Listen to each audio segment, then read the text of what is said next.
Well, joining us now for more is Bradley Bowman, Senior Director at the Center on Military and Political Power at the Foundation for Defense of Democracy, speaking to us from Washington, D.C. Great to have you back, Bradley.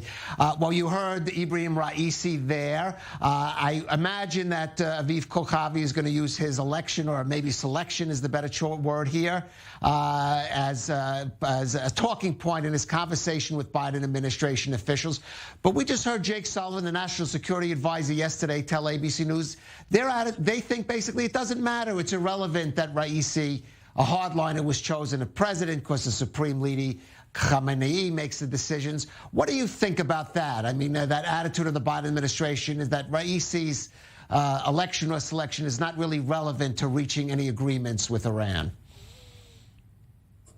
Well, thanks for the opportunity to join you, and thanks for the question. You know, I would fundamentally disagree with the Biden administration on that. When you elect someone that is directly responsible for the mass execution of thousands of Iranians, and in a press conference today basically says we're going to continue to do whatever the way heck we want on our ballistic missile program, and we're going to continue to support militia groups, his phrase, my word, terrorist groups.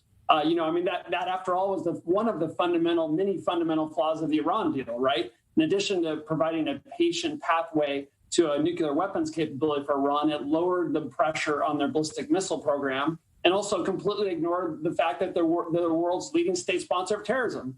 And now we have a new president who's saying we're going to continue to build our ballistic missile program and we're going to continue to support these terrorist groups. And what are you going to do about it, United States? And meanwhile, the administration's in Vienna practically begging Iran to come back to the nuclear agreement, which will simply provide them funds to do more of the same. So I would depart ways with the Biden administration on that. All right. Well, since you mentioned the Vienna talks, we should note that despite the ascension of the hardline Raisi to the Iranian presidency, a spokesman for Iran's foreign ministry today did express optimism about the outcome of those Vienna talks to revive the 2015 nuclear agreement. Let's listen to that. It is not improbable that the next round of nuclear talks in Vienna will be the final one. We should wait and see if all parties will make the required decision or not. The draft of the nuclear agreement is free of ambiguities. Right now, we have a transparent draft before us. What remains requires political decisions more than negotiations. Now, Bradley, if not mistaken, we actually heard similar comments before the latest round, or most recent round of talks in Vienna. But it seems interesting that some Iranian officials keep expressing this kind of optimism, despite more cautious tones out of Washington and some other Western capitals. What do you make of that, or what do you make of the odds of that some agreement will be reached either in the next round, or which is supposed to be the final round, or maybe even in some additional rounds? The Biden administration appears determined to go back into the deal. And I think the Iranians know that.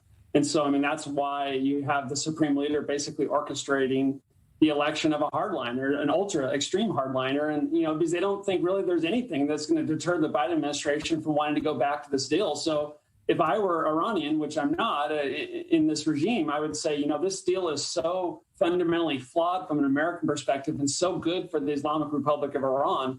You know, I would be hopeful that we get back into it as soon as possible, because, as I said, it provides a patient pathway to a nuclear weapons capability. It enriches them. So if we want to snap back sanctions, they'll be able to endure those sanctions more effectively. And then meanwhile, they can sprint to a nuclear weapons capability with a larger ballistic missile program with which to deal with any retribution. So I'm not surprised at all that they want to get back in this deal, because it's so tilted in their favor. Now, I want to touch on a story which is, I think it is related, though not directly. And this is a decision that was reported a few days ago, that the Biden administration is going to be reducing the number of Patriot anti-missile batteries in the region. I believe they're talking about taking 8 of these systems from countries like Iraq, Kuwait, Jordan, and Saudi Arabia, relocate them perhaps to Asia, or dealing with Russia and China, according to some officials. What do you make of an announcement like that at this time, at this very sensitive junction in the U.S. dealings with Iran?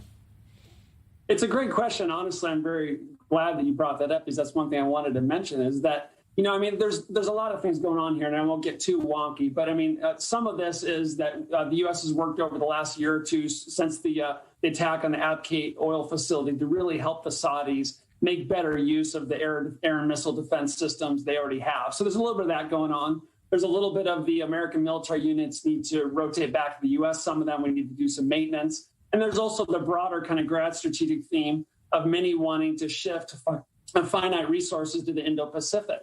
But the great irony is that, we've seen China and Iran doing joint military exercises. We see this big strategic 25-year deal between Iran and China. So as the U.S. tries to lead the Middle East, who's going to be waving goodbye? It's going to be China and Russia. They're already there. So if from an American perspective, you want to compete with China and Russia, that competition is going to take place all over the globe, including the Middle East. And, let's not forget the 2019 attack on Abqaiq. Let's not forget the January 8, 2020 attack on 2 bases in Iraq.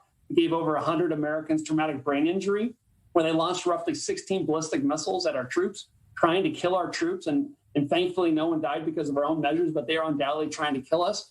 So, that is a fundamental flaw of this Iran nuclear deal, is it does not address their ballistic missile program.